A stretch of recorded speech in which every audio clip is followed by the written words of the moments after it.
Hello everybody, this is Alessandra. Welcome to my home, welcome to my kitchen. I'm always in the kitchen. Anyway, tonight I'm running a little late. You can see it's already dark outside, but in less than 30 minutes I'm gonna have a delicious meal on the table. We're going to have a pappardelle with salsiccia and squash. Out of this world in flavor. I'm gonna get started with the ingredients right away. I have extra virgin olive oil, a medium onion chopped, a garlic clove, 6 leaves of sage that I just picked out of the garden, 12 ounces of chicken sausage.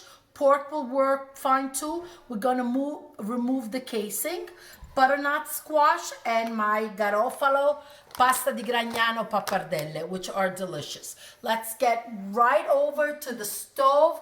I'm gonna do everything really quickly. I've already put on my pot with water. Just let's get started. Okay, I've removed the casing from the chicken sausage, and what I'm going to do is add it in. I've washed my hands because you don't want to be touching other ingredients and contaminate anything. So that's the best thing you should do immediately. Just wash your hands. Now I'm gonna higher the flame so it picks up heat and the sausage starts cooking. Okay, in the meantime, while that's going on, I am going to start cutting my butternut squash. Actually, the hardest part about this recipe is probably peeling the butternut squash, but some stores do sell it already cut up. So if you want to save time, I just find that it spoils quicker.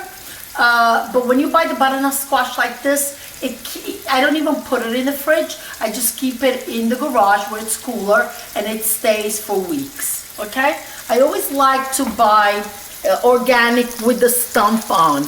I find that when it's missing this part, it spoils quicker. And I find that the organic ones always have the stump on. Okay, so let's take a look at the sausage, okay? You want to break it up a little bit with your wooden spoon, okay? So you get bite-sized pieces when you eat it, and you see how beautiful it's caramelizing. That's all delicious flavor. Now I have the butternut squash. I'm cutting it into small pieces, just simply because it's going to melt into a cream when we cook it. I have it on a scale because I want to give you the exact measurement that I'm using on the butternut squash. Right now we're 9 ounces.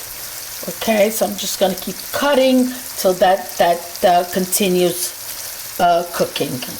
5-6 minutes have passed. I've put my flame on high, okay? And what I'm going to do next is add the butternut squash, which is about 1 pound. Okay, and I'm just going to stir it all together. Let the heat do its part to release all the flavors. Now I gotta tell you, I had this pappardelle con zucca e salsiccia, I'm gonna say roughly 32 years ago. Okay, no more, 37 years ago I'm gonna say. God, my math's not good anymore. When it comes to age, you lose count.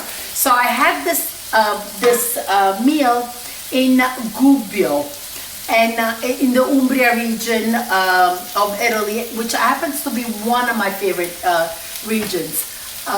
One year I was so in love with Umbria that I went back 3 times. So very special memories, and now I make it at home. I love to entertain with this meal because it's easy. You can make large amounts. It stays well. It's just a crowd pleaser. It really is. I hope you try it. The wine is going in. Beautiful. Make sure whenever you add the wine that your flame is on high, because it picks up all the caramelization at the bottom, and that's all delicious flavor. I'm going to take the boiling water and just add, let's see, let me add 2 ladles because the butternut squash has to cook through. Okay, give it a good stir. And what I'm going to do now is put about, I'm going to say a teaspoon of salt. Okay. And at the same time, I'm going to chop the sage in. Just a good scissor. I put all the leaves on top of each other. And I'm just cutting it. Now the next thing I'm going to do is stir it. Okay. Lower the flame to medium-low and let it cook. It's been cooking about 7 minutes. Let's take a look. Beautiful. Okay, the butternut squash is cooked. See, this is what we want. We want to achieve this beautiful creaminess. Just go ahead with your wooden spoon and mash it down a little bit. My water for the pasta is boiling, so I'm going to go ahead and just salt it. Okay, I'm going to say 2 tablespoons. I think that should be fine. I'm going to go ahead and open my pasta. The pappardelle take a little longer to cook, so I'm going to go ahead and start it. This is ready because we're going to finish cooking them right into the mixture right here.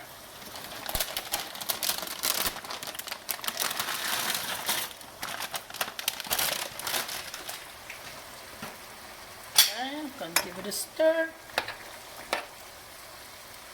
Okay. Cover this up again. See you back in 5 minutes.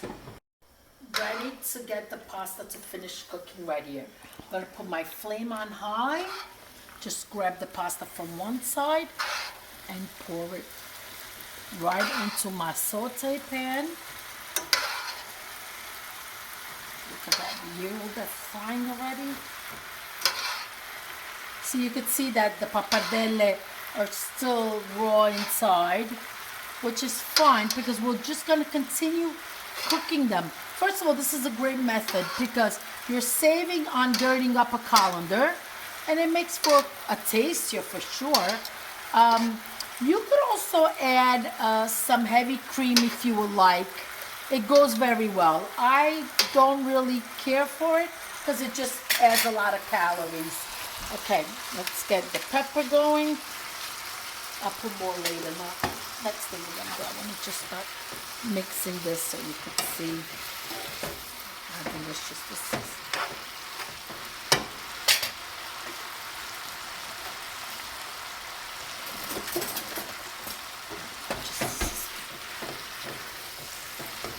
Look at that. Now don't forget, the pappardelle need to finish cooking, and you want the butternut squash almost to be like a cream.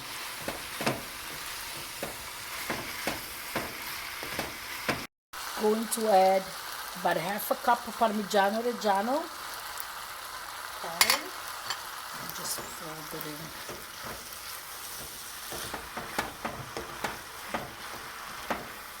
All the deliciousness sits right at the bottom. Okay. I think we're ready to go. Can't go wrong with more fresh cracked pepper. Okay?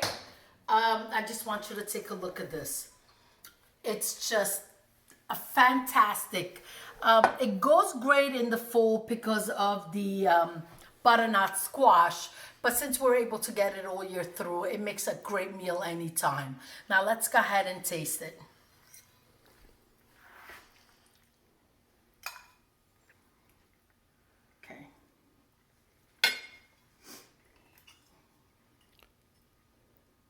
Wow, I'm sorry, I'm taking too long. Just want to grab everything. I don't want to miss out on not eating. Wow. The sweetness of the butternut squash, the savory of the sausage, the sage, the pepper, the cheese. Amazing, absolutely delicious. Please do try it. I hope you do and you follow my recipes. Now I want to give a little shout out to all the people that have been texting me and sending me pictures of the food they're making. I am truly honored because food is love, and through food I share it all with you.